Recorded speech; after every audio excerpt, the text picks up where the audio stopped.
Ka-Express, nag-viral ang Day 5 practice video ng Gilas matapos makita sina Junmar Fajardo at Kai Soto na sabay nag-ensayo ng catch-and-shoot sequence mula sa peak action.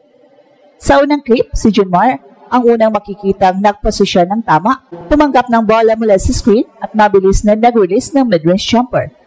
Halatang may emphasis ang coaching staff sa pagpapalawak ng kanyang offensive range at natural ang kilos niya. Hindi pilit, hindi mabigat at may magandang shooting rhythm. At sa second clip, si Kai naman ang gumawa ng parehong drill. At dito mas lumakas ang ingay ng buong basketball community. Gumagalaw si Kai ng magaan, walang bakas ng discomfort at maayos ang mechanics sa bawat catch, gather at release. At ang pinakakapansin-pansin, hindi ito rehab type movement. Game speed reps ang etsura, may timing, may fluidity at halatang may control siya sa kanyang balance at landing mechanics. At dahil dito, mabilis kumalat ang interpretasyon ng mga fans. Kai looks 100% healthy. Lalo na't mas mature na ang kilos niya kumpara sa mga naunang rehab updates. Makikita rin sa dalawang clips na may isang pattern ang gustong ipatupad ng coaching staff para sa kanilang front court. Pinapagawa kay Junmar at kay Kai ang parehong offensive action, indikasyon na hindanda sila para maging interchangeable sa isang sistema na mas moderno at mas mabilis. Sa setup na ito, parehong bigs ay kailangang may kapasidad na mag-catch and shoot mula sa peak, mag-pop kapag kailangan, at maging threat para buksan ang floor para kina Justin Brownlee, Dwight Ramos at Sergio Perez. Para sa mga fans, ang viral footage ay hindi lang simpleng update. Isa itong malinaw na senyales ng posibleng pagbabalik ng isang mas kompleto at mas kumpiyansang Kai Soto. Kahit wala pang official clearance para sa full contact play, ang nakikita sa video ay sapat para mabigyan ng pag-asa na mas mabilis ang recovery at integration niya kaysa inaasahan. Dagdag pa rito, si Junmar ay mukhang nasa solid form na malaking bagay para sa spacing at decision-making ng team sa high post at elbow actions. Sa mas malalim na perspective, ang dalawang clips ay nagbibigay ng preview sa bagong mukha ng Gilas frontline. Mas versatile, mas mobile at mas handa sa modern FIBA style. Kung magtuloy-tuloy ang improvement na ito, makakabuo ang Gilas ng frontcourt na hindi lamang pang traditional rim protection, kundi pwede rin maging offensive weapon sa pick and pop game. Sa ngayon, sapat na ang viral Day 5 video para magsilbing spark sa optimism ng mga fans. Hindi lang dahil gumagalaw ng maganda ang mga bigs, kundi dahil mukhang papunta na sa mas mataas na antas ang construction ng lineup ng Gilas. Ang paglabas ng Day 5 practice video kung saan sabay na nagpa-practice sina Junmar at Kai ng catch and shoot mula sa peak action ay nagbibigay ng mas malalim na larawan sa direction at preparasyon ng Gilas frontcourt.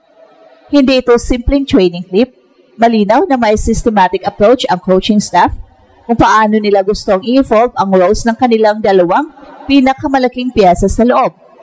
Nakita sa unang sequence na comfortable si Junmar sa mid-range mechanics niya mula sa pag-receive ng bola, pagkatapos ng screen hanggang sa mabilis na release na may tamang arc at balance.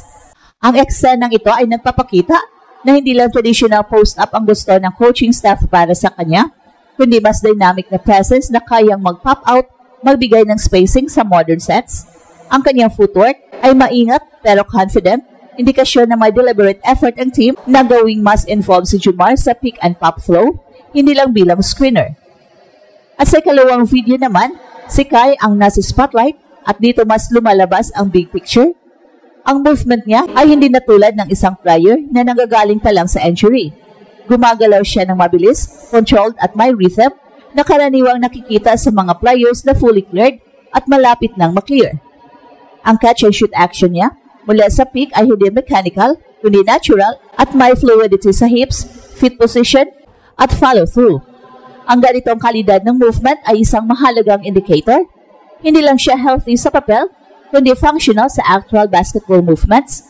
Ang body control niya sa bawat landing at recovery step ay nagpapakita ng readiness para sa mas mataas na intensity ng training.